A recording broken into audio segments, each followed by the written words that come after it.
Hey guys, how's it going? I'm setting up this room real quick for the mentoring session. Let's get everything set up and then we can get started with the questions. So let's see.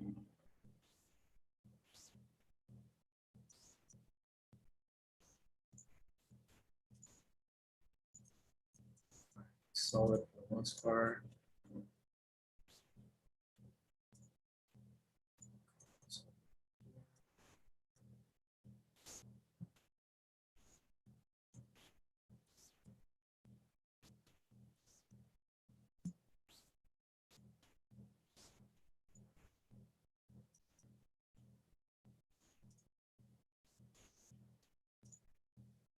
All right, we'll let this set up real quick. Once it sets up, we can start the mentoring session. So let me just get this link sent out to you guys real quick. Looks like we're good.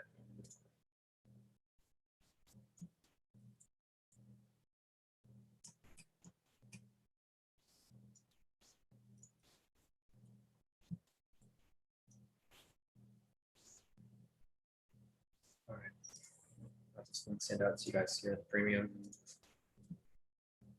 Get the link as well.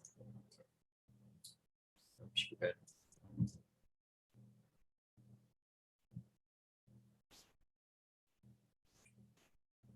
Send it out to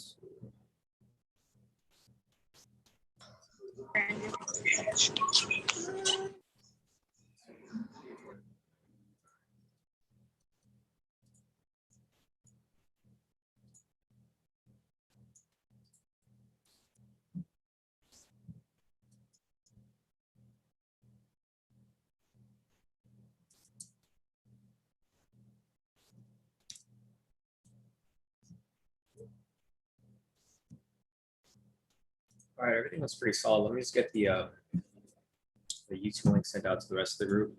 I think we should be good.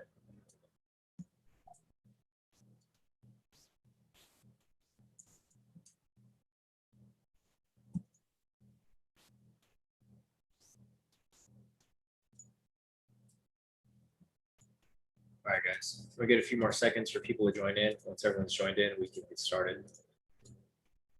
So I think we're good for the most part. Let's get this sent over here as well.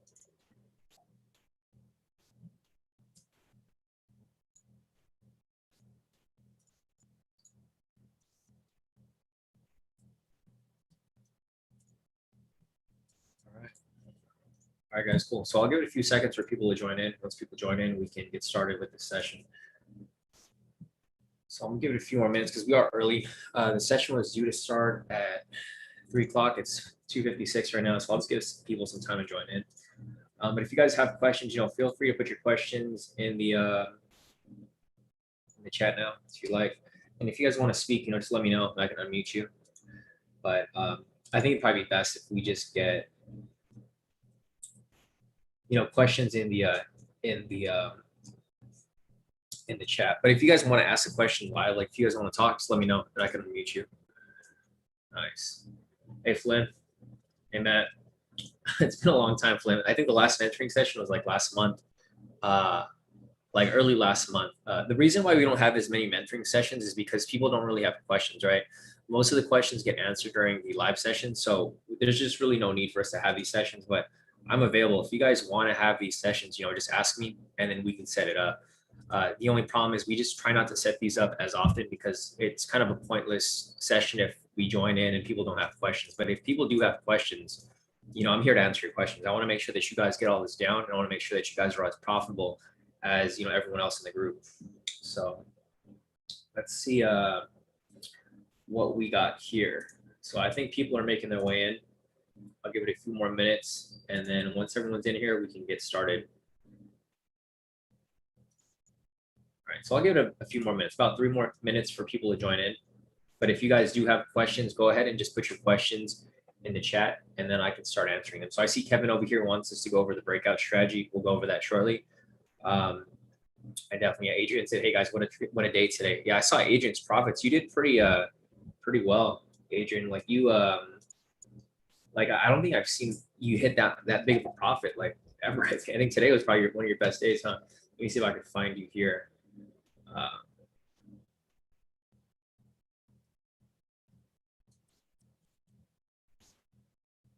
Yeah, so I forgot where you posted your profits today, but I know you posted it somewhere over here. Yeah, you said your best day so far. So let me just check real quick in the messages. You're just looking at everyone's profits for the day. You guys did crazy good today, like way better than me. I only locked in about like 4 or 5,000 for the day, but you guys locked in some crazy stuff. I think CC was messing around with this account, but he was able to scalp like this much up on that account. Donnie over here locked in 347. It was nice work there. I'm gonna looking for Adrian's profits because I think I just want to spotlight your profits for the day, Adrian, because I know you went from making like pretty decent profits, but like for today, I think you made 6,250. So it's your best day so far, which is amazing. You're only taking 3.5 lot sizes. So you were taking these trades to, to their full move, and you locked it in like pretty amazingly, right? Because there's days like this where you guys will have crazy profitable days, and there's will be days where it'll just be kind of slow. But like once you get confident with it, you guys are able to lock in a ton from here. So let me go ahead and check the chat. I think everyone's making their way in so far. It's about to be 3 in 1 minute. So shortly we will we'll go over the breakout strategy for Kevin first. Flynn said, could you interview some of the profitable traders in K2 and they can discuss how and why they got into certain possible trades? Yeah, we can do that. We just got to get that. I got to plan that out, have like a set of questions and stuff, Flynn. But definitely, like eventually with time, I'll start to set that up with some of our most profitable traders in K2. I'm sure you guys are familiar with like our most profitable traders, right? You guys have seen them post their profits like every day, pretty much. Pretty much everybody who's posted every day, those are going to be our consistently profitable traders in K2. And then I could definitely interview them and see what they're doing differently or what they're doing the same as what I'm doing so that you guys can, mimic what they're doing and lock in about the same profits. So I think we're good for right now. Let me go ahead and I'll make a list. So the first question here is the breakout strategy from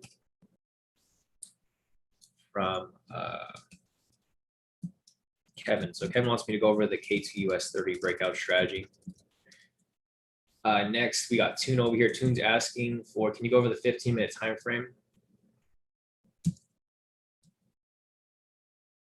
I don't trade on the 15-minute, Toon. I'm not sure where you saw that, but we only trade on the 10, 3, and 1.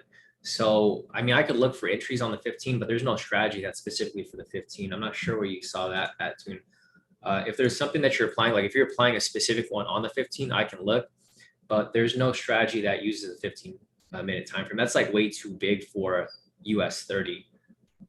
I mean, if you're trading on the 15-minute, you got to have like a huge account to trade that because it moves too fast. That's why we trade on the smaller time frames for US 30. So, Toon, if you could let me know which strategy you're applying, I can look at it. But there's no strategy that we use for the 15-minute. I don't think there's anyone here that actually even uses it either. So if you have one that you use specifically, like if it's the intraday strategy, one of the scalping strategies, we can take a look. But I can just show you here, like if you trade on the 15, these moves here are a lot bigger. Like, I mean, it still works. Like, obviously it still works, right? But you're going to be risking a whole lot more to go for these moves. And a lot of you guys don't really have, accounts big enough to handle these moves unless you're taking a smaller lot size. So if there's one specifically that you're using, Toon, I can take a look at it, but I don't think it's as accurate on the 15 as it is on the shorter time frames. I didn't have the 10-minute buy.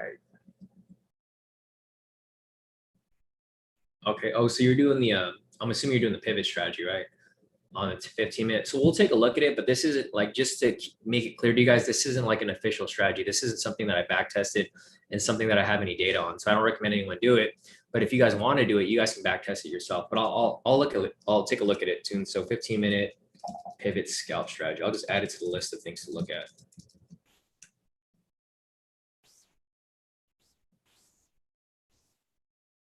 Yeah, so Donnie over here mentioned 15-minute has too many missed opportunities up as opposed to the 10-minute. Yeah, because the thing is with the 15-minute, the time frame is just way too big.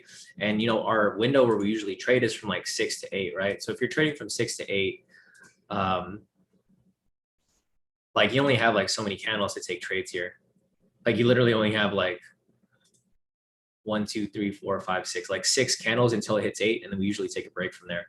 Because the problem with trading like around 10 to noon, like around this time, is usually where the mid-market reversal happens. So this is why we don't like to trade it. during that period. But we'll take a look at it. I mean, there's no problem. Like where there's always like room for improvement, right? If we find something good on the 15-minute, then yeah, obviously you can start applying it. But we'll take a look at it in a bit too. So I got two main questions here. The first question is from Kevin. He's asking about the US 30 breakout strategy. So we'll go over that first. So let me just go over here on the, here, I'll look at, I'm trying to figure out when's the last time we had a breakout entry, because I can't remember the last time we took one. I don't think there was one today, but well, let me see if I could find one here. If I could find one here that works solid, then we can use that as a baseline. Let me just check real quick. I don't think we had one today. Let's see. 6:30. And I'll put the requirements, or not really the requirements, but I'll put down what I'm looking for. Because the problem with this strategy is that it's very subjective. So there really isn't something for us to look at specifically. But let me just check this real quick.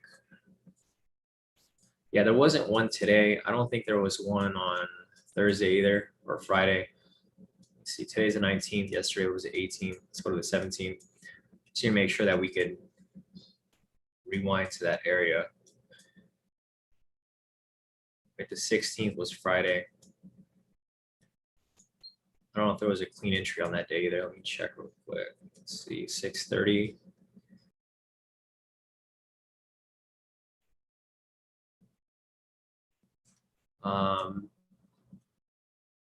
Okay, yeah, there was a clean entry on Friday. So I'll go over here to Friday.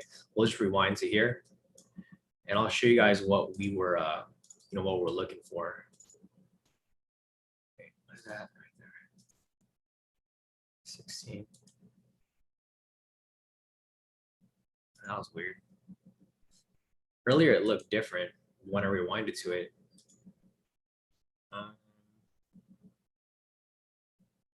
Yeah, that's weird. Let me go back real quick. So that was the 16th over here. Let me just go over here real quick and see if I could rewind to it. Because this strategy is kind of hard to show you back testing, because the thing is you have to look at a lot of different factors here. So I think, the best way to learn the strategy is to actually go back and, yeah, it's not going to work because you guys can see right there. I don't know what's going on with this, but when I rewind it, it doesn't show that. So if you go back here to the 16th, you can see here on the 16th, it was like a different candle. So 16th on market open right here, it was a big bearish candle. But when I rewind to it, it doesn't show that on the screen. Let me see if I can find a different one over here for us to, okay, perfect. Thanks, Donnie. Appreciate that. So Donnie just mentioned the last one was on the 14th. So I'll just go back to the 14th, make it easier to go to like one that we actually took so that I can explain to you guys what we were looking for when we took that trade. Because there's different ways to apply this strategy. There's like the basic way, and then there's the more complicated way that that has a higher accuracy rate. So let me just go over here real quick. 14th at 6:30.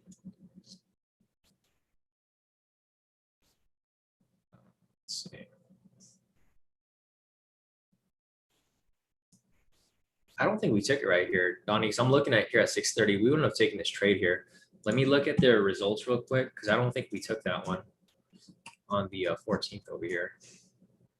Yeah, we didn't even take any US 30 trade. We didn't take anything on the 14th. So I'm not sure where you caught that one from, Donnie. But I don't have it here documented at all. We might have to go back a little further. Let me just go back to the previous results.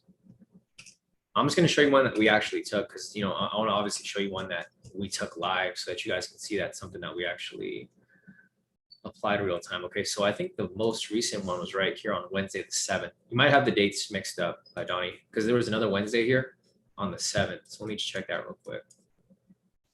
If I could go back that far. Yeah, no, you're fine, Donnie. You probably just got the Wednesdays mixed up because I don't think we took one on that day. So hopefully this goes far enough. Okay, I think it does, hopefully, to the 7th. There we go. Yeah, you're good, Donnie. It's fine. It's just you kind of you probably mix up the dates. Okay, here we go. So I'm going to go and rewind this to 6:30. Perfect. Okay, so we got this right here. on the 7th, right? So I'm rewinding it to 6:30 a.m., which is when the market opened. So that's on the 7th at 6:30 a.m. So let me pull this back on the 3-minute as well. So let me just delete everything off the chart. I gotta go back a little far for this. All right, so here we go right here. Rewind to 6:30.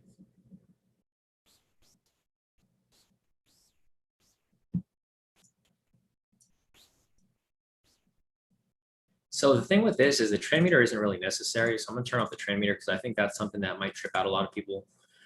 Because like for this strategy, there's only really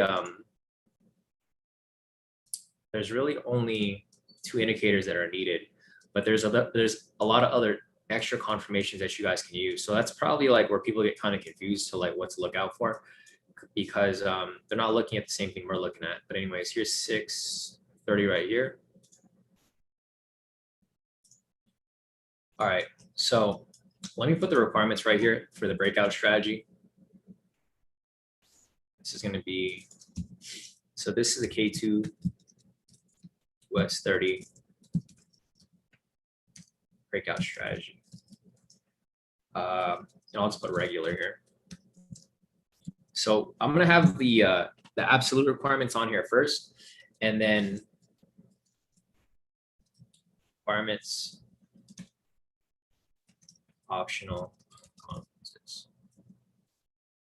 So the requirements right here, first you want to confirm technical bias. Second, you want to confirm fundamental bias. This is something that I can't really show you here because we can't go back in time to look at the fundamentals. And then once you confirm the technical bias, fundamental bias, you want to confirm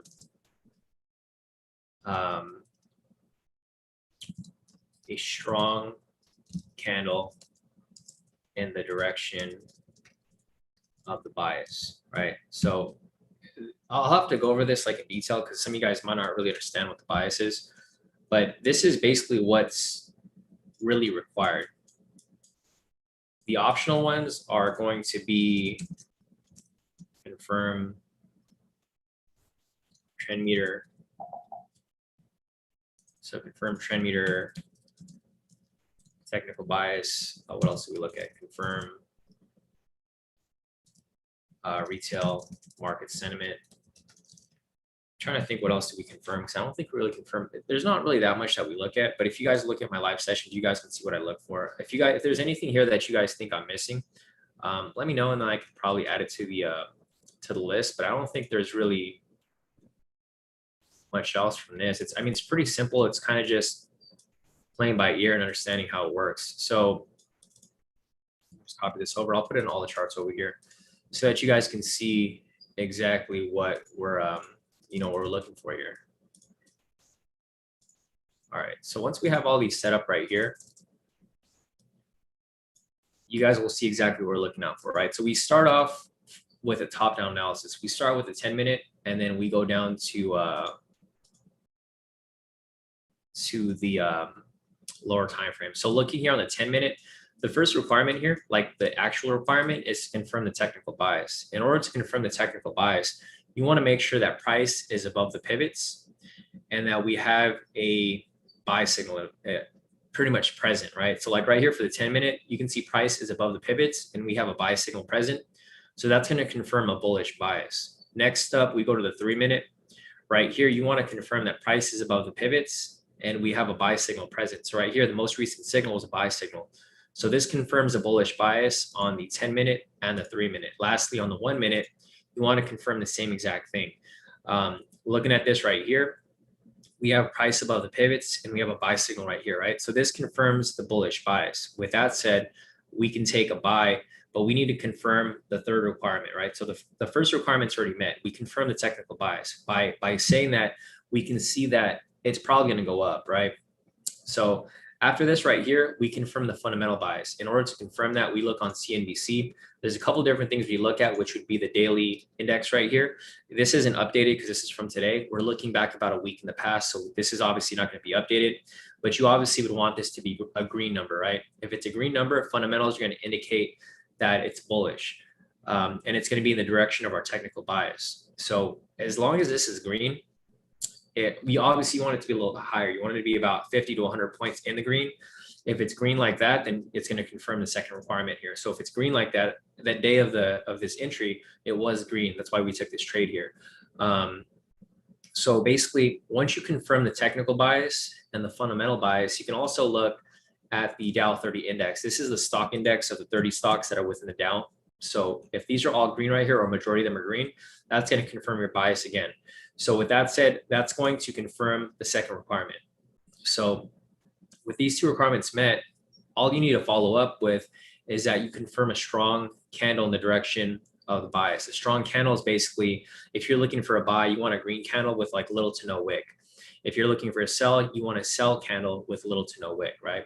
So, with that said right there, we have the first two requirements. The optional confluences would be the trend meter. You don't need that here. Obviously right here, it's indecisive, but it would give you an extra confirmation. If you want to be very careful, like if you're trading during like unusual market conditions, then yeah, you want to use these extra confluences, but it's not necessary, right? Same with the retail market sentiment.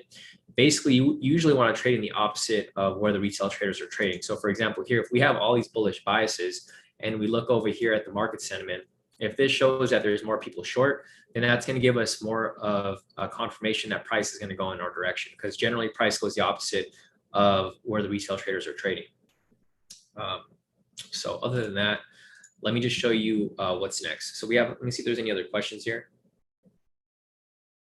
Sorry, let me scroll up and see if I missed anything with my explanation here. And also keep track that there's no news during this time. So thanks, Yusuf, for confirming that for me. Let me scroll over real quick and see what I missed here. Mark said, when looking at the time frame between London. Okay, I'm going to skip your question for now, Mark, because I don't want to confuse people with what you're looking at, because we're talking about the breakout strategy right now. So I'll look back at your question later, Mark.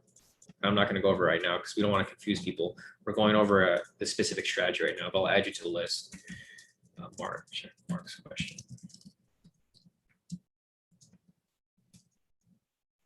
All right, let me just scroll down a little bit.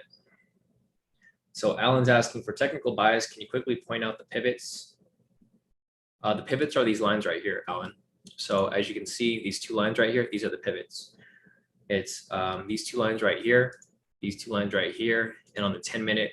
I usually just leave all the lines open right here because it gives me a better picture of like what's going on. But if you want to take them off, you can just take them off yourself as well over here, just by going to these two right there. I mean, if you wanted to, you don't need to, but I personally just like having them all open. But yeah, if you wanted to remove them from there, that would be the case here. So this is pretty much it for the technical bias. Let's scroll down real quick. Alan is asking, does it have to be above or below? Yeah, I mean, that's what's going to give you the bias, right? If you're not determining whether it's above or below, then you won't have a bias, right? If price is above, the bias is for a buy. That's why for these right here, they're all above. So they're above for the 1 minute, above for the 3 minute, and above for the 10 minute. That indicates a bullish bias, right? If price was below, then that'd be a bearish bias. If some are above and some are below on different time frames, then there's no bias, right? Because they're both going in opposite directions. So that would be what you're looking for right there. Yeah, no problem, Alan. Let me see if there's anything else right here before I continue. So if you guys have any questions of what I just covered right now, just put your questions in the chat, and then we can move forward with the strategy. So I can show you guys how we take this entry here. Joshua said, either way, if price is below the pivots, you will be looking for a sell. Price is above the pivots, you'll be looking for a buy. Exactly, Josh. Thanks for confirming that. Miles said, send my question with the screenshots to your Telegram. All right, Miles, I'll look at yours after that too. So Miles, check Telegram message. All right, cool. So I think that's it for these questions right here. What I'll be looking at next.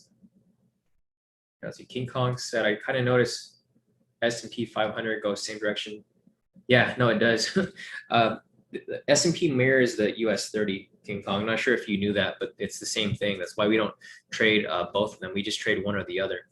NASDAQ is one that doesn't go the same direction, so that's something that you can trade opposite. But if you're trading US 30, there's no need to trade S&P because they move the same direction. It's just S&P has a bigger index. US 30 has the top 30 stocks, while S&P has like the top 500 stocks. So obviously, US 30 is going to be more volatile than the S&P. That's why the US 30 is worth a lot more compared to the S&P. S&P is just like the US 30's little brother. You know, if you don't have enough money to trade US 30, people usually trade S&P. But if you can afford US 30, there's no point in trading S&P, right? Because you could make way more profit trading this versus the S&P. One more question from Rav. Rav said, if the 3-minute and the 10-minute are the same direction, but the 1 minute, does it not matter? Or does it matter so much? I mean, it does, Rav, because for the 1 minute over here, like say if we didn't have a buy signal here, right? It would matter because we wouldn't have that bias here for the technical bias. They would have to be similar, right? They all have to be above the pivots. They all have to have a buy signal that's recent. So same with here, we have the buy signal right here. It's above the pivots. The 3-minute, it's above the pivots, but we have the buy signal right here. And then for the 1 minute, same situation. We have price above the pivots and the buy signal right here.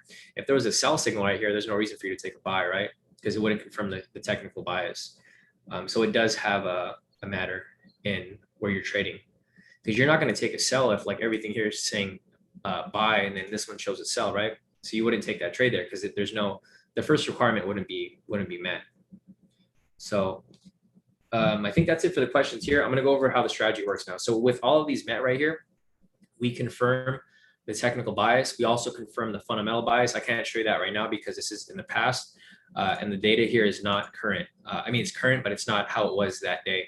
So anyways, looking here, everything's confirmed. The last confirmation is we just need to confirm a strong candle in the direction of the bias. So this is what I just referred to right now, Rav. If you have a sell signal here, or if prices are below the pivots, you can't confirm the strong candle, right? Because there's no bias there.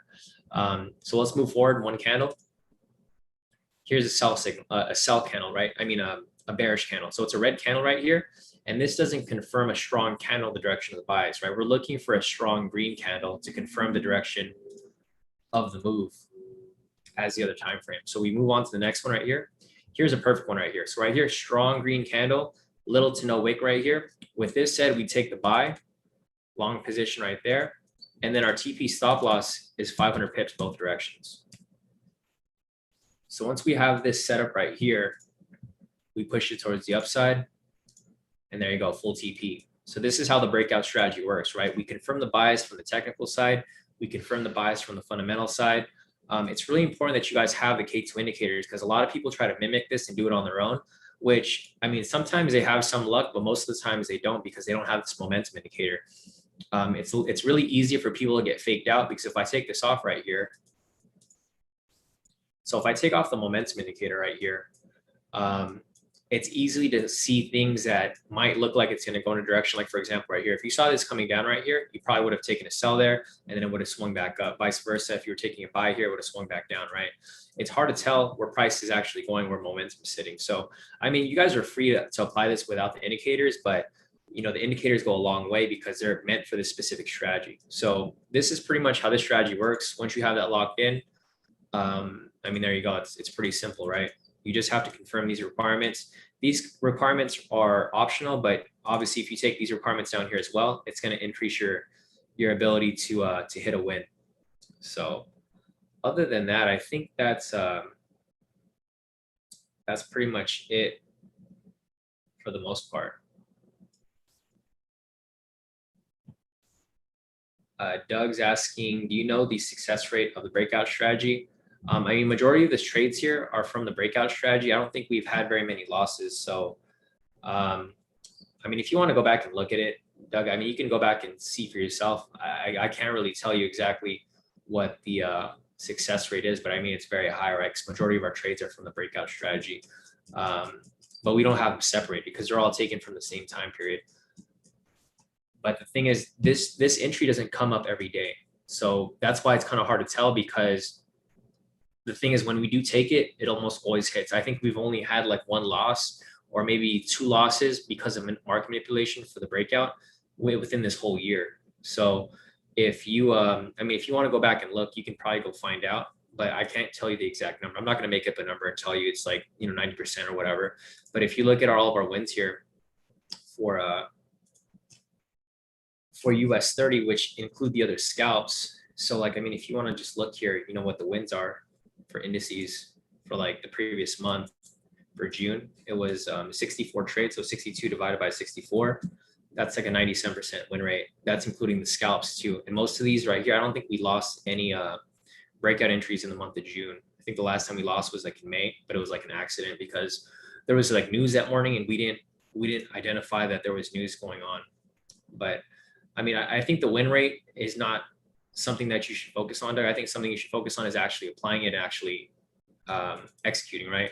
Because I could show you that the win rate's right here because all these trades are live, but it doesn't mean that you're going to have a 97% win rate, right? Because it's all going to be based off your own trade psychology. If you understand the strategy and you can apply it exactly how we do, you should have no problem. But the thing is, majority of people don't have that trade psychology to actually follow through with these trades here.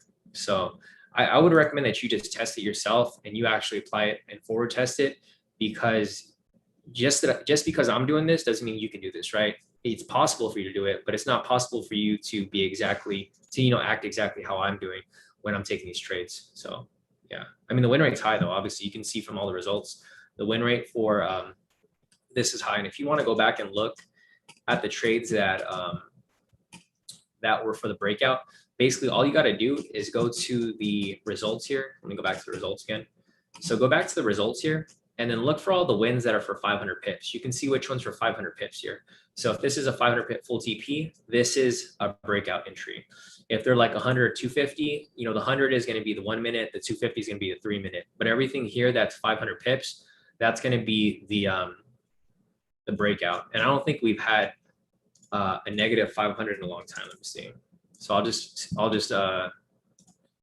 search it here if I could even find one.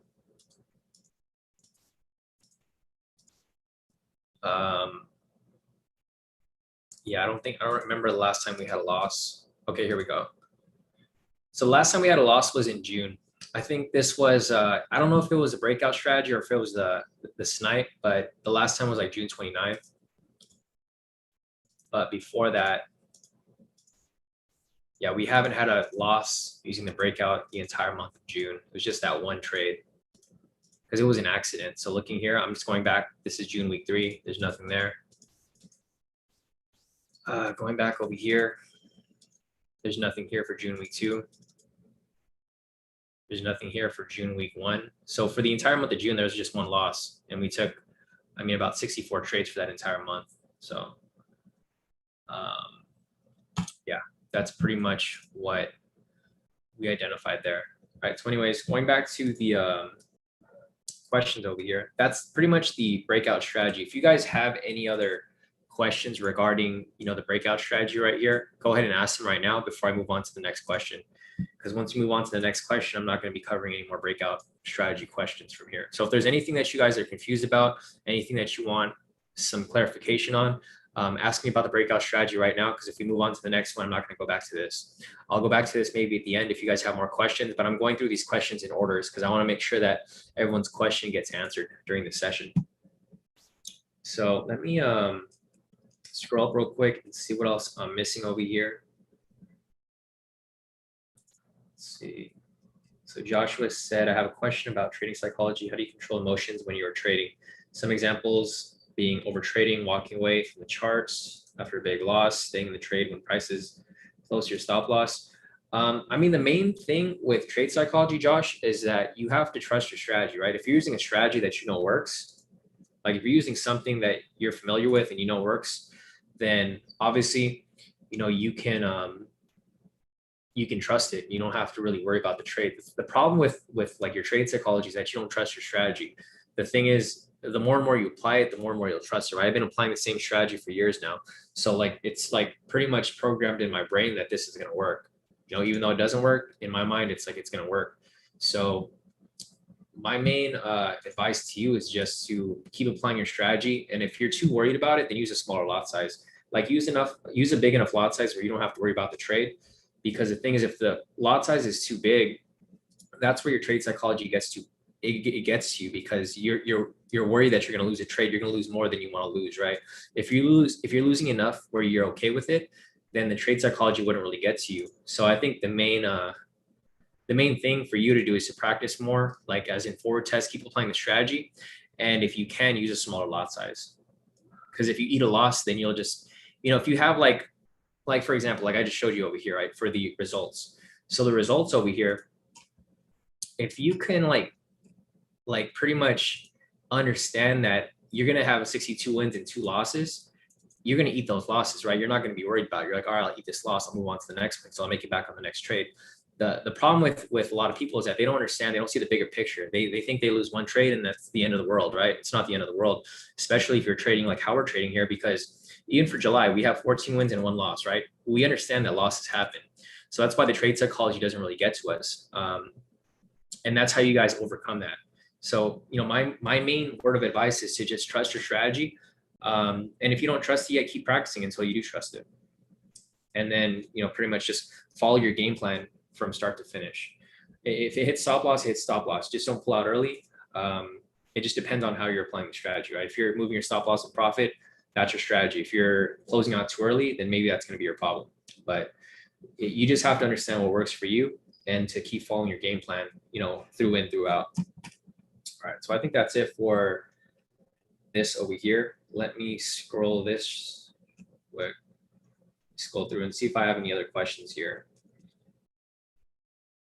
Miles said EW and Brittany's strategy is off the chain as well. They don't lose. I hope they don't beat me up for putting their greatness in the spotlight. Miles, I have no idea what they're applying, so I'm not sure what you're referring to. They haven't really told me, what they're applying. I don't know if they're applying something different, if they're applying something the same, but honestly, I have no idea what you're referring to. So I can't really have any input on that because I'm not sure if they're applying a K2 strategy or if they're applying something on top of that.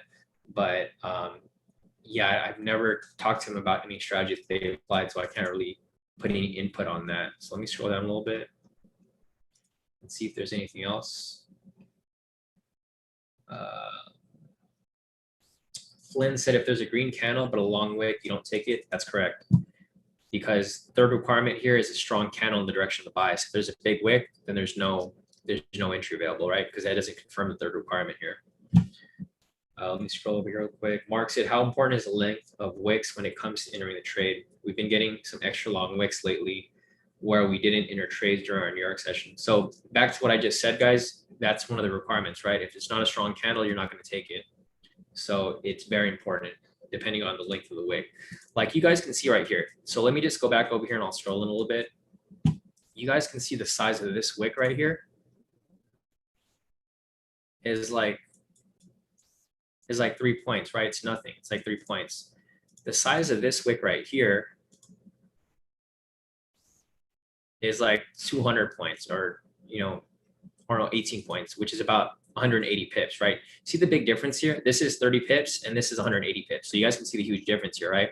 This is why we wouldn't have entered on this candle right here, because if you see a big wick on top, that could indicate some sort of reversal coming up soon, right? So that's why you don't take it there.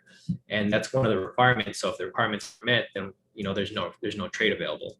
So it's definitely very important that you guys follow these, because this is what happens with a lot of you guys here, right? I'm not gonna say any names here, but a lot of you guys like to take shortcuts. If you guys don't follow the strategy as it's being explained, then that's why you guys get the results that you're getting, right? If you guys follow exactly what I'm doing, you'll get the same results as everyone else. The problem is a lot of people here want to they get too excited, they get too antsy. They're like, oh, this is for sure gonna push in that direction, and then they end up taking a trade that they shouldn't have taken because the requirements weren't met, and they end up losing weight, and then they don't understand why they lost the trade. The reason why they lost the trade is because they didn't follow the requirements here. So just keep that in mind, guys. These requirements are here for a reason. They're not here for you to shortcuts. You're not supposed to skip 3. If there's 3 requirements there, you're going to fit all the requirements into that trade. If those requirements aren't met, there's no trade available. Because I've seen a lot of people where they see trades early and they end up losing a trade, and they ask like, hey, Shawn, why did I lose this trade? It's because you didn't follow the requirements, right?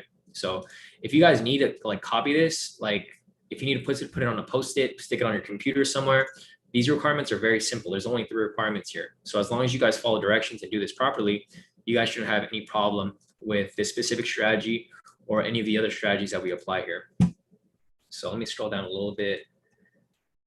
more. Let's see. Carrie said, please provide advice on using the strategy out of market hours. So this strategy only works on market open, Carrie. So this isn't used for any outside market hours. I'm not sure if you're referring to like a different strategy, but for the breakout, there's no like, this is meant for the US breakout. Like, it's meant for when the actual market opens, right? If you want to apply this during different sessions, you can apply it, but during that specific session for that specific asset. Like, for example, if you want to trade it during Asia session, then you can trade the Nikkei. If you want to trade it during London session, you can trade the DAX, right? I haven't tested it on those pairs, so I can't really explain how well it works on there. All I do is trade New York session. So this is all that you would apply it on. But if you're referring to a different strategy, Carrie, just confirm it in the chat and I'll add it to the list. And we can go over that once I go over the other questions here. Alco is asking, why didn't you take the signal after the green candle or after the green signal? Because there was no entry there. Al, the entry was over here. The signal is way over here. Market didn't open until 6:30, so there was no entry right here. That's why we didn't take that one. And we also didn't take this one because the requirements weren't met, right? If we go back to this candle right here, going back to the same third requirement, confirm a strong candle in the direction of the bias. Bias was a buy. This isn't a strong green candle, so we didn't take that one. Kevin said, how many minutes do you wait for the strong candle for the breakout? If it doesn't happen within the first 5 minutes, we skip it. So right here, this happened at 6:32. Market opened at 6:30. So that was about 2 minutes after open. We have taken the trade right there. The reason why we don't wait until after the 5 minutes is because when you wait for after the 5 minutes, the breakout is already over, right? The breakout happened already. It's within this area right here from 6:30 to 6:35. There's a breakout. If you go anywhere further, see how it comes back down? Because the breakout's already done. So you would have missed the move already. So if it doesn't happen within the first 5 minutes, then that's pretty much it for the breakout. We scroll down again. Rav said, KT strategy does. You just got to believe in it and be prepared to be in drawdown sometimes. Yeah, exactly. So if you guys believe in the strategy, as long as you guys follow the requirements, you guys should be fine. Because the win rate pretty much it pretty much explains itself. You don't have to worry about it too much because I've back tested this like years and years time. So I've been applying the same strategy for like the past year to 3 years now. So I understand exactly how it works, and this is why I still apply it every day. Okay, Kevin said on the example you gave, the strong candle came the next minute, but if it doesn't come, yeah, so 5 minutes, Kevin. If it doesn't happen by 6:35, then I'm pretty much done with the breakout. And then from that point, I started looking for normal scalps off the 1 minute and 3 minute. Let's scroll down a little more.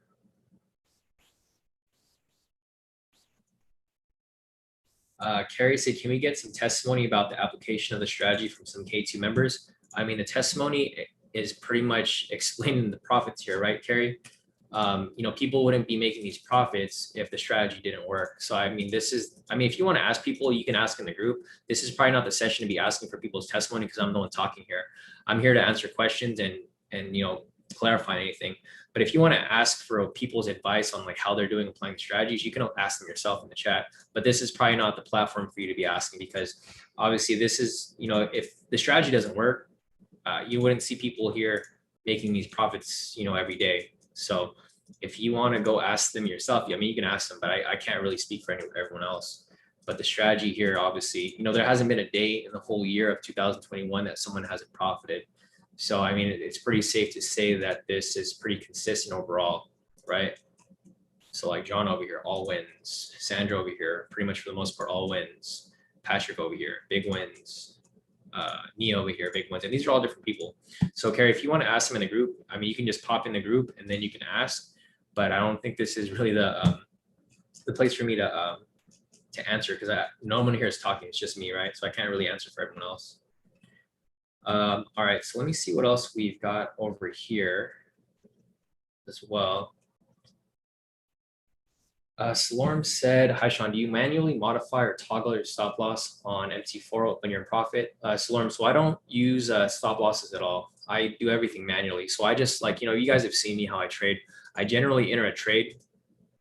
Like for example, here, if I enter this right here, I don't set a stop loss anymore. I let it run. And then when it hits TP like that, then I manually exit. The reason that I do that is because the pricing is different from TradingView and MT4. So if I enter the MT4 numbers, the TradingView numbers into MT4, I might get stopped out too early because the pricing is different. It's about like 20 pips or 20 points different. So, or 2 points different and 20 pips different. So for example, if I enter my TP over here for 34,645, it's probably going to stop me out early because there's a 20 pip difference on MT4. So that's why I don't necessarily put a TP or stop loss whenever I trade. I just manually enter and exit. So on my MT4, I just hit buy. And then when it gets to this point, I usually set an alert here. When it hits TP, I just hit close on my MT4. I do everything manually. Sam said, best way to decide if the wick is too big is to compare the size of it. Oh, exactly. So perfect. Yeah. Thanks for that input right there, Sam. So Sam mentioned if you're looking at the candle and trying to identify if the wick is too big, if it's bigger than the body of the candle, then obviously it's like way too big. Right here, it was a lot smaller than the body of the candle. So this would indicate how strong this candle was specifically. Brittany said, I just apply everything Shawn teaches with knowledge gained. Thanks, Shawn. Yeah, so this is Brittany. She's the one that Miles was referring to about what strategy they're applying. So basically, Brittany just applies what we teach here, and then she also applies everything that she's known previously, right? So I'm guessing like price action, other stuff that you look out for, which is not really not really too difficult. It's just including everyone's input. All right, Alan, sorry if this was addressed, but what's the pip TP stop loss for the breakout? It's 500, Alan. So it's 500 both ways, 500 TP, 500 stop loss, or 50 points. So depending on how you're counting it, if you're trading the futures, it'll be 50 points. If you're trading the indice, it's going to be 500 because you just add a 0 to this. And it's hot over here. 1 second, guys. Let me turn on the... And let me know if if the fan's getting too loud in here, because we're having a heat wave here in California, so it's getting super hot in my office right now. I'm gonna turn on the AC, but it's too lazy to get up right now. So let me just turn on the fan real quick. Turn my dice on. But yeah, guys, if the fan's getting too loud, just let me know, and then I'll lower it.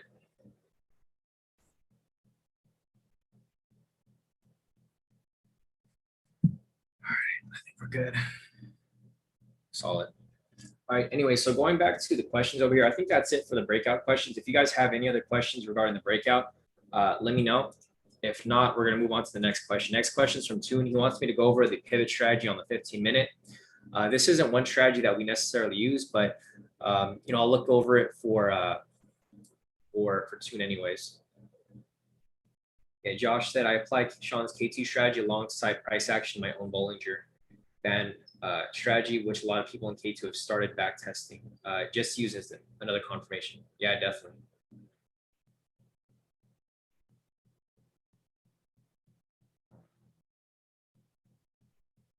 Rav said, we was back in the day losing money since I met Shawn. He's real.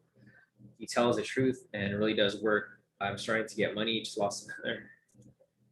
Yeah, no, definitely, Rav. Yeah, so Rav here, if you've seen Rav in the group, he's been in the group for a while. He wasn't doing so well trading, but like after he joined K2 and he started following the directions, he started doing a lot better.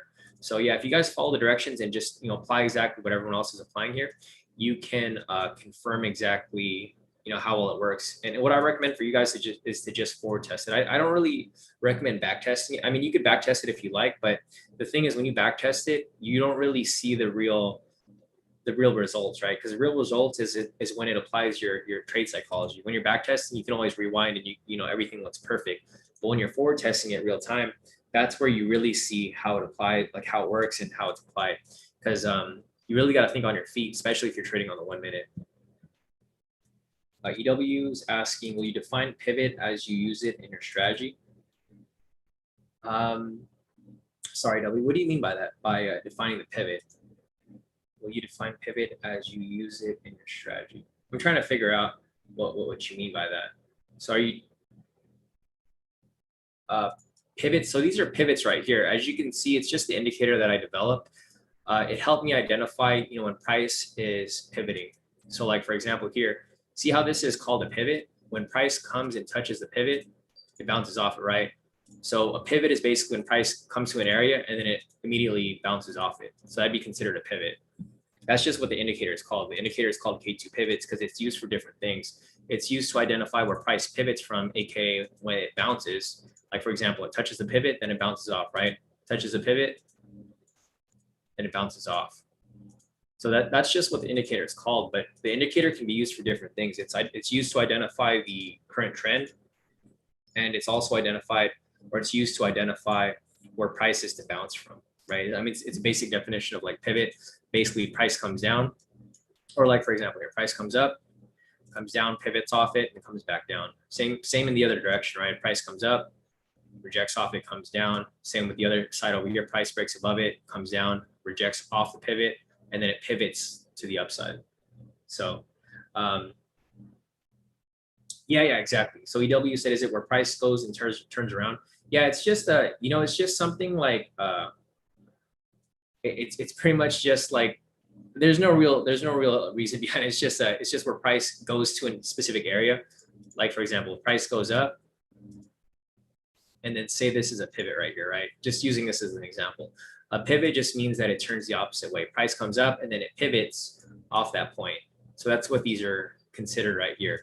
And they're dynamic. So some people use pivots that are just like located around the area, but for these pivots, they're dynamic. They move with price. And that's what makes them a little more valuable compared to other indicators, right? So like, for example, here price is coming down, it rejects off the pivot, comes back up, and you can see how it works real time. It comes back up, it touches the pivot right there, and then it bounces all the way back down, right? So yeah, I mean, just basic explanation. But yeah, glad I could clear that up for you guys here. Kim said, I'm going to start taking a shot every time Shawn says pivot. All right, cool. So the next question here, I think that's it for the breakout strategy. The next thing we're going to cover is from Toon. Toon wants us to take a look at the pivot strategy, but on the 15-minute. This isn't something that I've tested myself, so I can't really say how accurate it is or how it works. So I don't recommend you guys apply it just yet. I mean, you guys can test it out, use a smaller lot size, but for the most part, I haven't used it, so I can't really say exactly how well it works. But so the basic strategy here that Toon was using is basically the K2 pivot scalp strategy. So first, you just want to confirm price, confirm a valid K2 momentum signal. 2A, confirm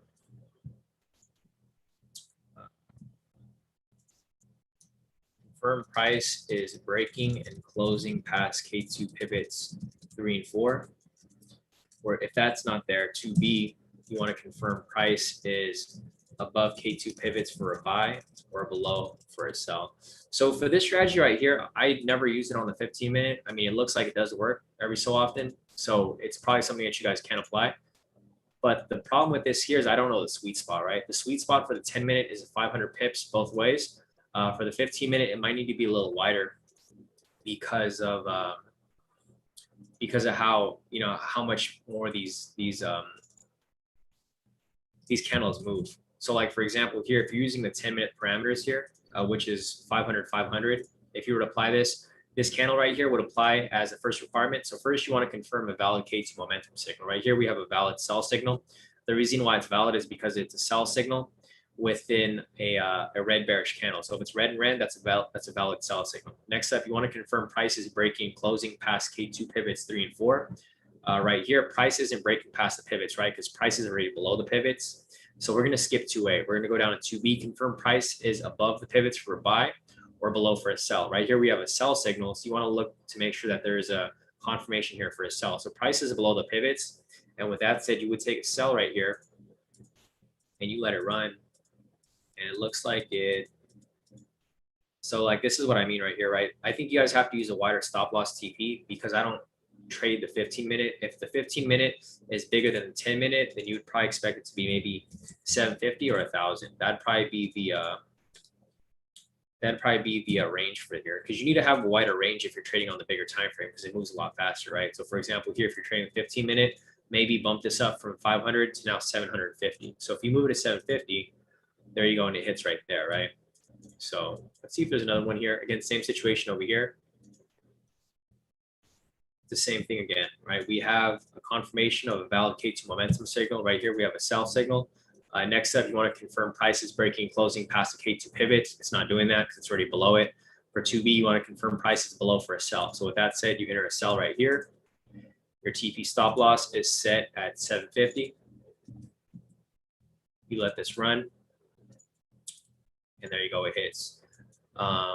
Let's do another one just to see if this actually works, consistently. Again, right here, we have a buy signal.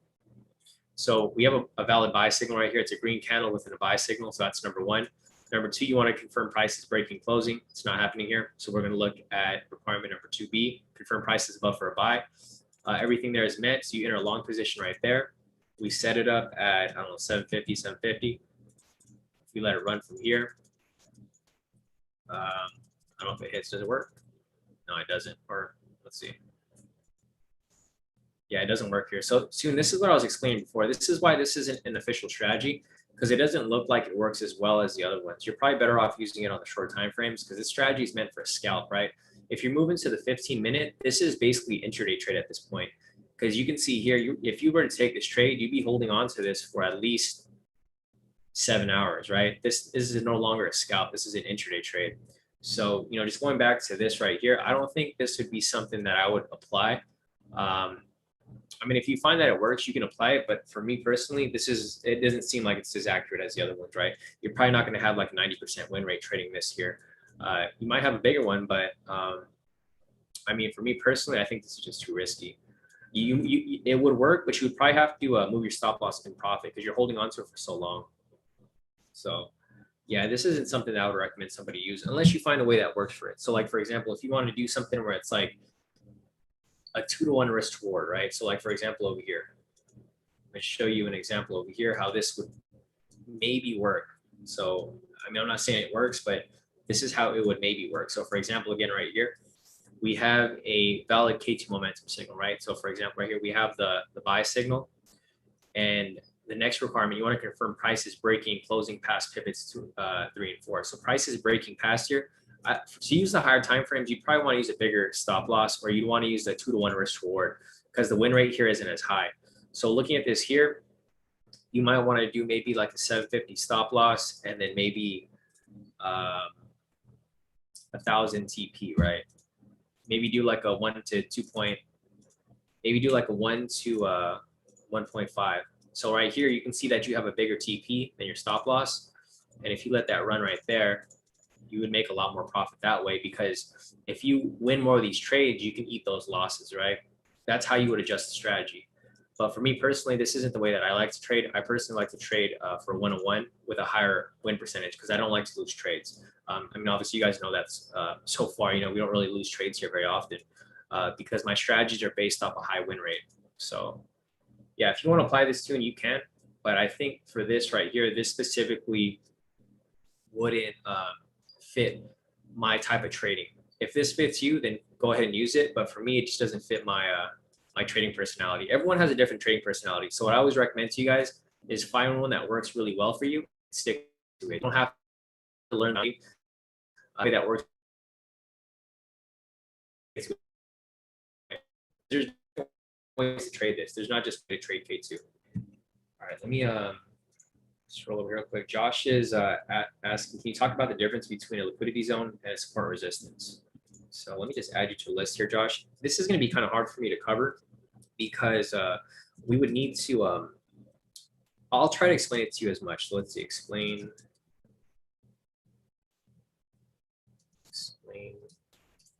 liquidity zone versus K2SR. Okay. So I will, I'll go over that shortly. I'll try to explain it, but it's kind of hard right now because the, looking at the market index right here, it's not very lopsided, right? It's only 52%. If this was like 70%, it would make more sense for us to explain it. But I'll try to explain to you like how it was last week, right? Because last week it was really one-sided, but it was going the opposite direction. So I added you to the list, and we'll take a look at that shortly. So let's see. The next question here is from Kevin. Kevin's asking, for scalp strategy, could you go over why you don't enter the trade, even though it's a valid trade to enter? Yeah, so I'll go over that too, Kevin. Let me add you to the list here as well. So let's see, Kevin, explain why not to take scalp trades. Okay, so I'll take a look at that as well. And I do see your question right there too, Robbie, or not your question, but your thing right there. You said that your indicators aren't working. So let me I'll look at yours a little later, Robbie. I can't look at it right now because I can't pull up the system while we're on the live, but I'll look at it after we're done here.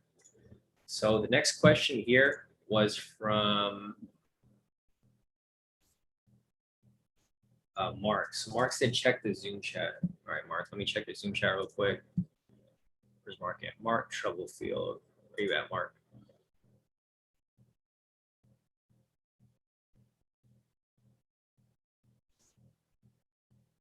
Here, let's see.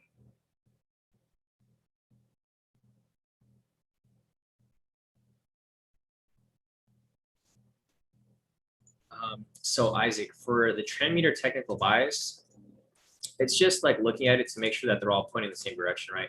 Like for example, over here, let me go over here. So the trend meter here is red. The trend meter here is red. So if the trend meter is showing all red, then that would confirm a sell bias, right? Right now, obviously they're not all red, but if they were all red, it would confirm a sell bias. Looking at this right here, so the 10-minute is blue, which is indecisive. The 3-minute is green, and the 1-minute is red. So if they're not all matched up, then it's not going to line up with technical bias for the trend meter. But I don't necessarily use this for technical bias. I use it as an extra confirmation at the end. All right, let me go over here real quick. Let's see what Mark's question was. Mark, did you send it to me recently? Let's see. Did you change your username, Mark? I can't find it here. Oh, here you go. Wait. Okay, Mark, did you change? Because your question here, you said to check the Zoom chat. Oh, sorry, you said check the Zoom chat. Let me check that real quick. I'm trying to figure out if you changed your username, Mark, because I don't see you on here.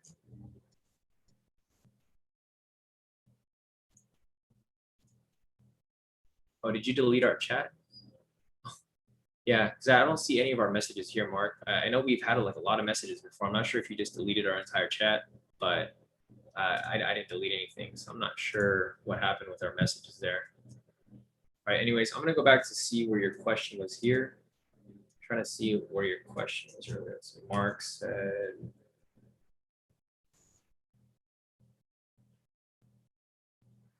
okay, so Mark said, when looking at the time frame between London and New York sessions, sometimes there are entries until about 7. What's your time zone, Mark? I'm trying to figure out because my time zone, I don't think it would match with yours, so I'm not sure what we're looking at here. But you mentioned that sometimes there's entries until about 7 to 7:30. Other than the requirements for the 1-minute and 3-minute, what other confirmations would help? Mark, are you still here? Let me see. Because I'm not sure what you're referring to with like other confirmations, because we always look for the same confirmations, right? And this is kind of like what I was referring to, before with you guys. Like a lot of people like to add different things to like what are already required, but that's how you guys confuse yourself. Like Mark's asking about what other confirmations would help. Pretty much all the confirmations that I went over earlier are the only confirmation that you need, right? I went over everything that I look at. So if you want to look for exactly what I'm looking for, that's what you should look for. I do see a lot of people here in the group. They try to join other groups and then they find information from other groups and they try to mix it with K2 and they end up losing trades. So what I would recommend is if you guys are going to trade the way that we do, you should just stick to the way that we trade. Because there's a lot of you guys here, and I know exactly like who's going from group to group because I'm in the other groups as well. So the thing is, like, the confirmations I showed you are all the confirmations you need, Mark. I think you guys are trying to look for like this golden, like your holy grail, right? You're like, oh, there's got to be something other that Shawn looks at, but there isn't. You guys have seen me trade live every morning. I showed you exactly everything that I look at. And the problem is a lot of you guys want to go for this. You guys want to look for something different when there's nothing there to look for. So Mark, I don't know if you're still here in the chat, but I don't have any other confirmations to look at. That's pretty much all that I look at, everything that I've covered during the session so far. So let me scoot over to the next question. So Mark, if you're still here, go ahead and like put a question there if you have anything else that you want to cover regarding your question. But I don't look for any other confirmation. That's pretty much all that I look for. That I look at the technical bias, I look at the fundamental bias, and then that's pretty much it. Because I know you're in the other group, so I know that you're like, you ask around a lot for like different things, but I think you're like confusing yourself even more because you're trying to do a little too much, right? I always tell you guys, do what's required, don't do what's too much. Because you guys try to like use what I use, and then you apply something that someone else is using, and then you mix different indicators, and you just, your brain pretty much becomes scrambled from that point. You understand what you're doing at that from that point moving forward. But yeah, Mark, if you have any other questions, go ahead and ask away. But I don't look for any confirmations other than what I explained here. There's no magic trick that I do here. Everything I do is shown on the chart every morning. All right, next question was from Miles. Miles said to check the Telegram message. Let me check it out real quick, Miles. Miles, okay. So Miles said, my K2 indicator setup looks too busy. Is this set up correctly? Please, doesn't look like yours. So Miles, looking at your chart right here, you would just turn off the K2SR indicator. So I think you just have too many lines on the chart right here. If you turn off the K2SR indicator right here, version 2, just click on that, and version 1 over here, it'll clean up your chart, Miles. So all you need to do is remove, remove all these extra lines right here, and it'll clean it up, and it'll look exactly like mine right here. That's the only thing you need to do to fix that. Other than that, you should be fine. So let me scroll over here real quick and see if there's anything else. Yeah, King said I did that for a couple of days and it's worse. Follow his strategy and that's all you need. Yeah, exactly, guys. I try to make it as simple as possible for you guys. And it's really not that difficult, right? There's only like 2 or 3 requirements that you need to follow. I feel like a lot of people here think that there's more to it, but in reality, there isn't. So as long as you guys follow the requirements that I give you and you guys do exactly what I do, you guys should be fine. There's nothing extra that I do.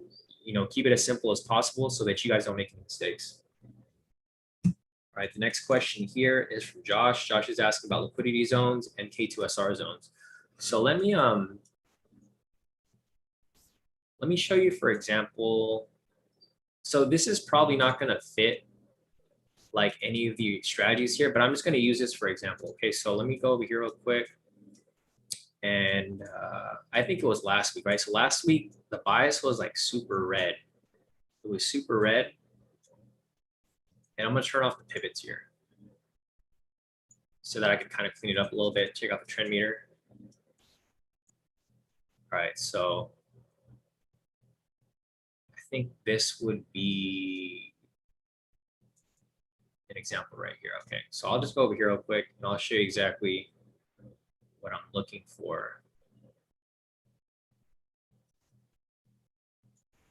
I'll start from up here.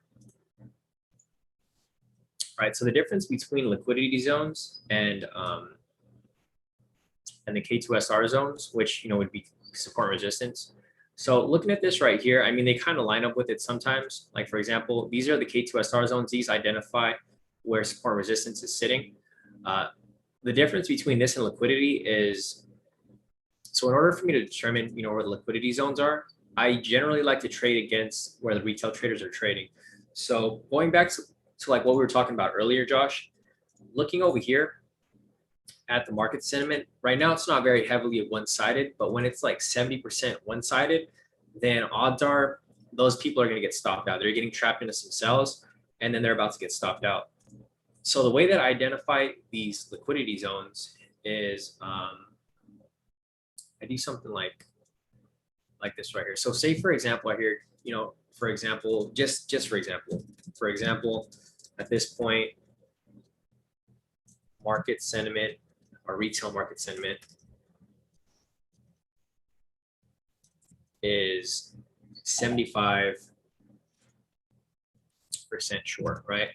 So looking at this example right here, so say there's like 75% of people who are short right now, right? And the reason why they're short is because if you look at this here, everything's pointing towards the downside, right? Everything, like if you saw this from a bird's eye view and you're like, oh, this is for sure going to drop because it just keeps dropping further and further, right? It's in a downtrend. So you see here, it's in a downtrend. You look at the pivots, it's also in a downtrend. Everything is kind of indicating that price is in a downtrend, right? So for example, here, just say that retail sentiment is 75% short. When retail sentiment is that short, I generally don't like to trade in that direction. So what I do is say price drops from this point right here, right? Just say it drops and then you want to chase this as it continues to drop further down, right? So when it drops further down, where do you think someone's going to enter? So like, for example, if someone enters right here, just using this as an example, say someone enters a sell position right there, right? Where are they going to place your stop loss? Where does everybody place your stop loss? They place that at the previous swing, which would be right here, right?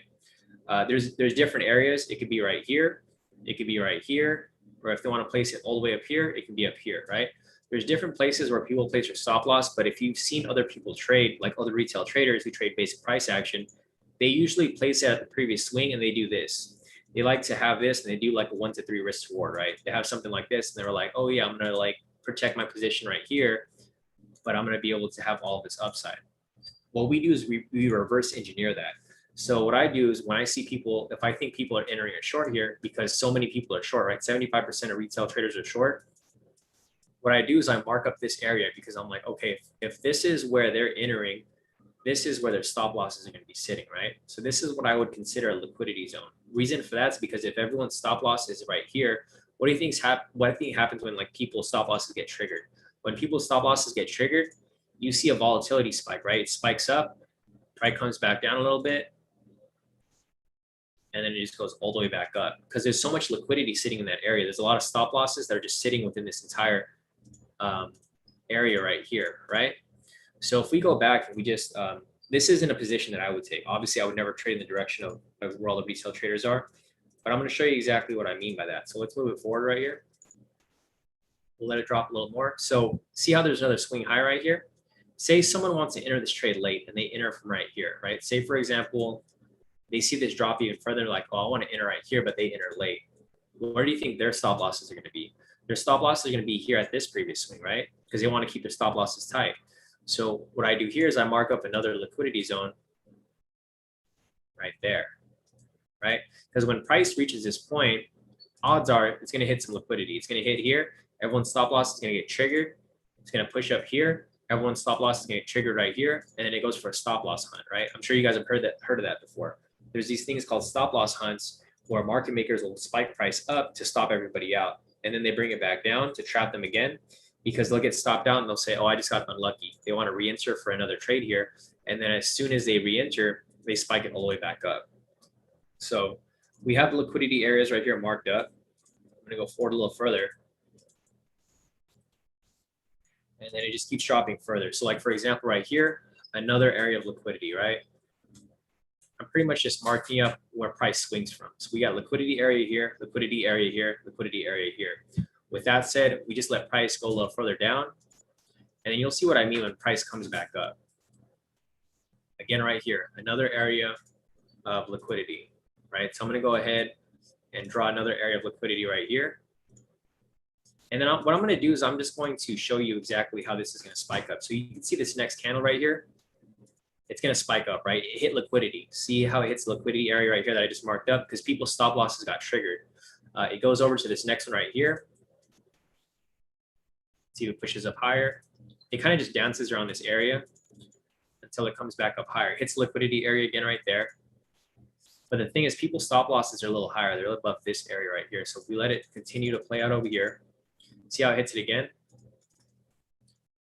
And there you go. See this strong area of liquidity? Price now goes for that stop loss hunt. Because like I mentioned before, it'll stop people out.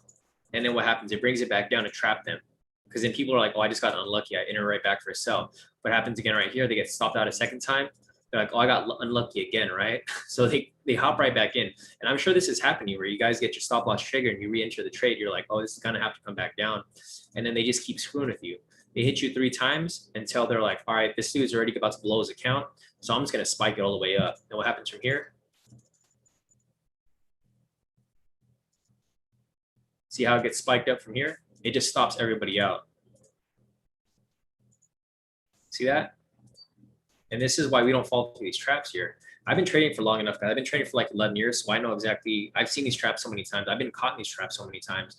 So at this point, I'm just like, you know, what's the point in falling for these traps? Because I understand where the stop losses are being placed. So like, look at this right here. If you enter this trade, it would have gone close to your TP. And I'm sure this has happened to you where you've gotten frustrated, where you're like, oh man, it was so close to my TP and it reversed right directly above me. Because you don't want to trade where everyone's trading, right? You want to trade the opposite.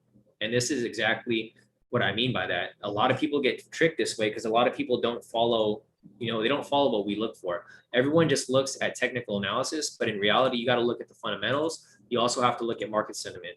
If you're able to understand this game here, because it's all a psychology game, right? They try to trick you.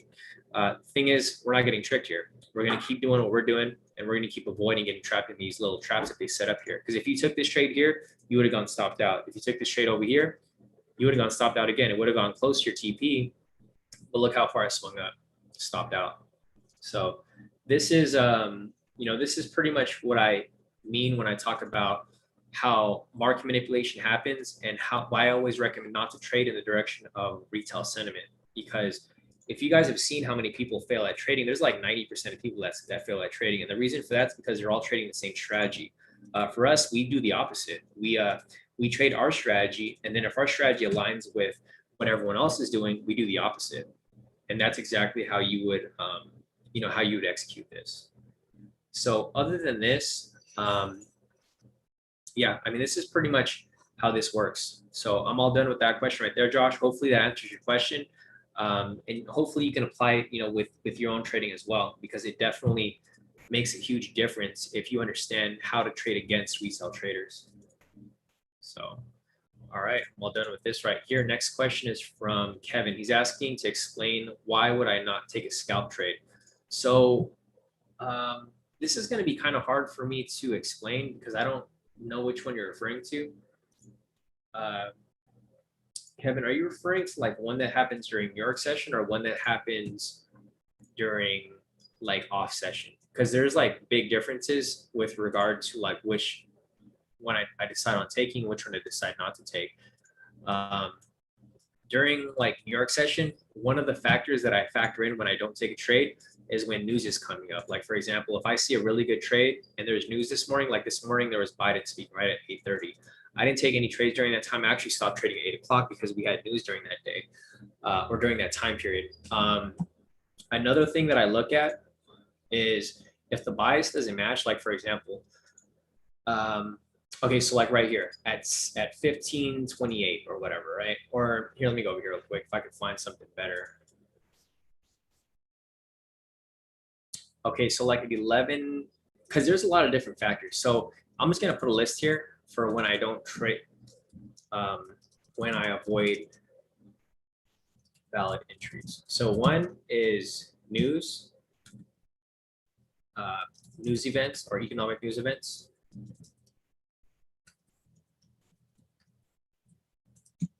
Technical bias does not match. 3, fundamental bias does not match. Retail market sentiment.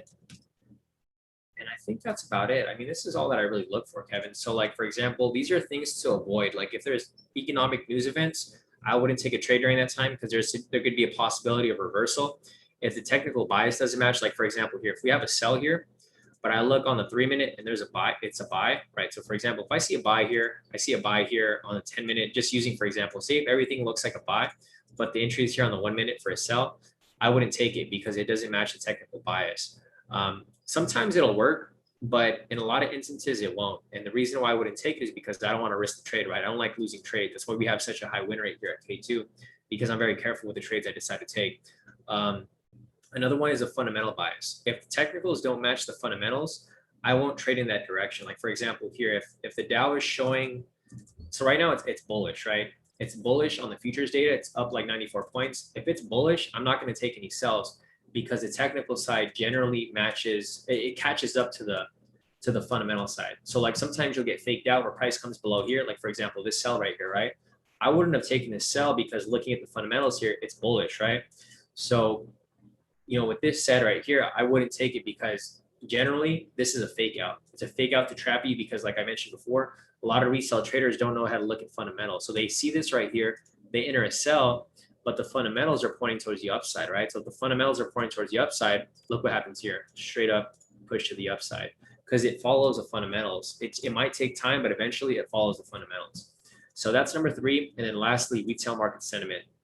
Say if this was like I mentioned earlier, like 70% short, right? If there's 70% of retail traders short, I'm not going to short the market, because what's probably going to happen is it's another fake out, right? They're just faking people out to lure sellers in here.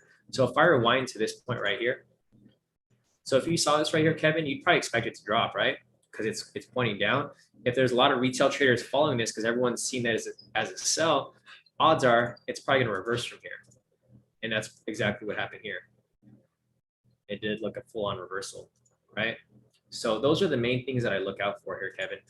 It's kind of hard for me to really identify, why I wouldn't take a trade. I would need an example. Like, you would have to tell me, I took this trade here and I lost. And then I could go back and I could look at if there was news playing, if the technical bias wasn't matching, if the fundamentals were matching, if the retail market sentiment was different.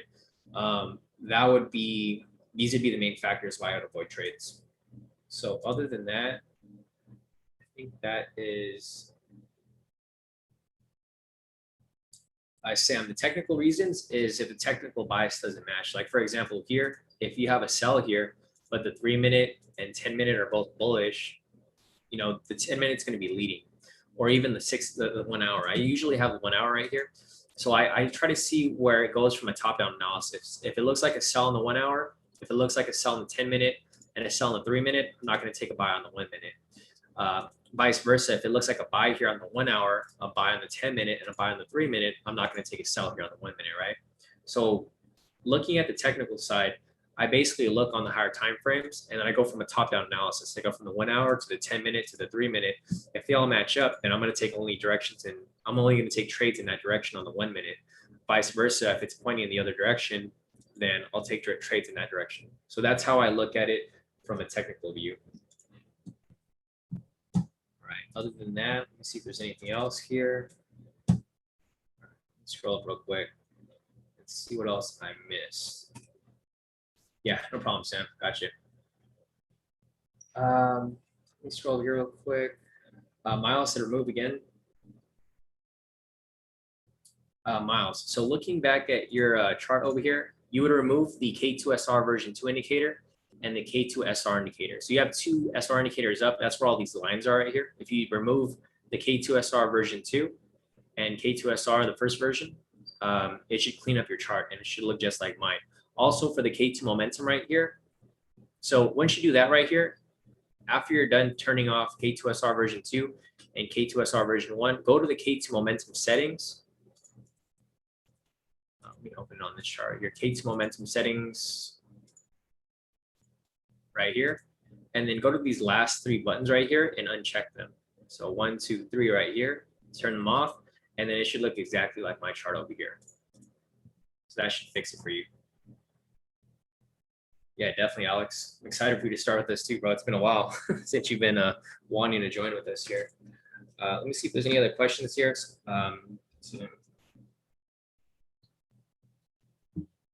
So let me see. Doug said during the live session, many of the traders are taking a lot more trades than what is available in the morning. Are they showing a lot of trades from the London session? Yeah, usually those trades are from the London session and Asia session the night before, Doug. The clock for us, so I'm located Pacific time. The clock for us starts right now. So it starts at like 1 o'clock. So if people here are showing trades in the morning, like for example, if like, for example, Mark over here, right? He has a whole bunch of trades right here, or other people here as well, like John, they have a bunch of trades. These trades pretty much overlap from Asia session to New York session, because New York session is the last session before the day resets. So a lot of their trades just overlap from that period. Let's see. As Jubal is asking, can you please share the links of all the fundamental indications you look at every morning? Mine doesn't match yours. So as Jubal, I'm going to post it in the Zoom chat right now. So here's the first one, which is going to be the daily.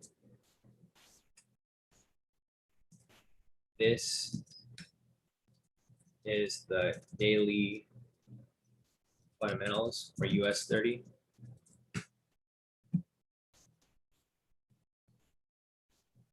This is the Dow 30. stock index. So basically the individual stocks. And then lastly, this is the futures fundamentals for US 30. There you go. So there's all the, oh, my bad. I sent all these links to Josh. Let me send it to the rest of the group. Sorry, guys. Let me fix that real quick.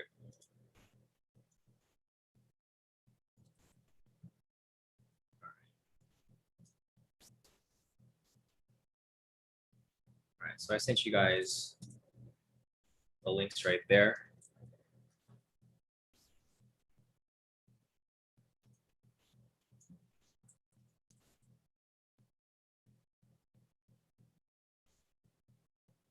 All right, there you go.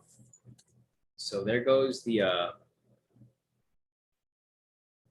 links right there. Oh, sorry, the futures is going to be right here. Sorry, guys, the last link was wrong, so I can delete that.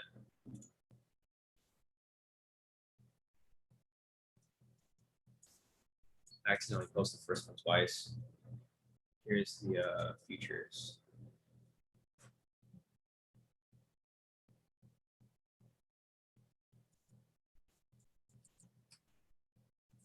All right, there you go.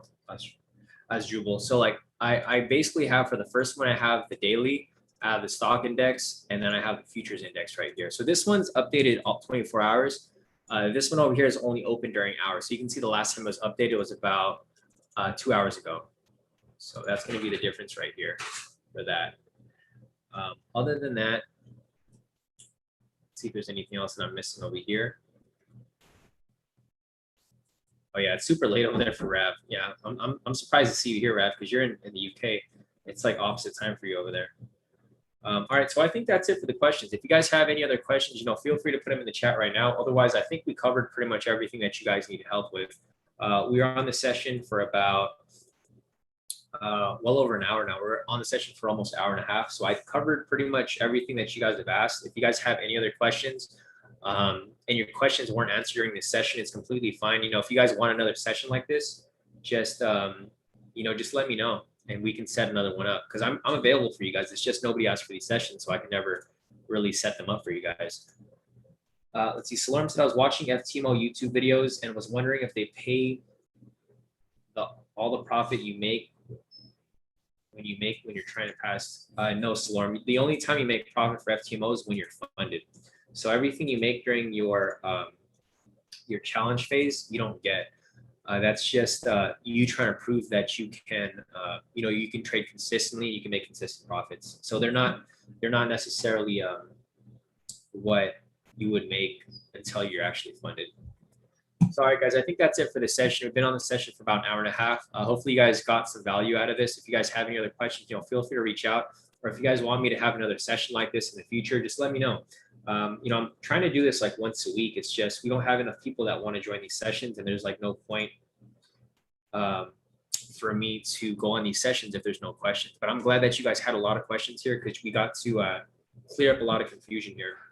So yeah, Miriam, I'll send the links over in the premium groups, and then you guys can copy them from there for the fundamentals. So yeah, other than that, guys, I'll save this mentoring session, and then I'll post it up in the group later if you guys want to rewatch it at some point in the future. So other than that, thanks for showing up, guys, and then I'll catch you guys tomorrow for the next live session. So have a great rest of your day, guys, and enjoy the rest of your day. Don't trade if you guys don't need to. I personally don't trade during Asia session, so that's kind of an indicator to you that you should probably not trade during Asia session either, because I've seen a lot of people make a ton of profit with me during the day, and then they lose it all during Asia session. So just keep that in mind, and I'll catch you guys tomorrow for the next live session. So have a great rest of your day.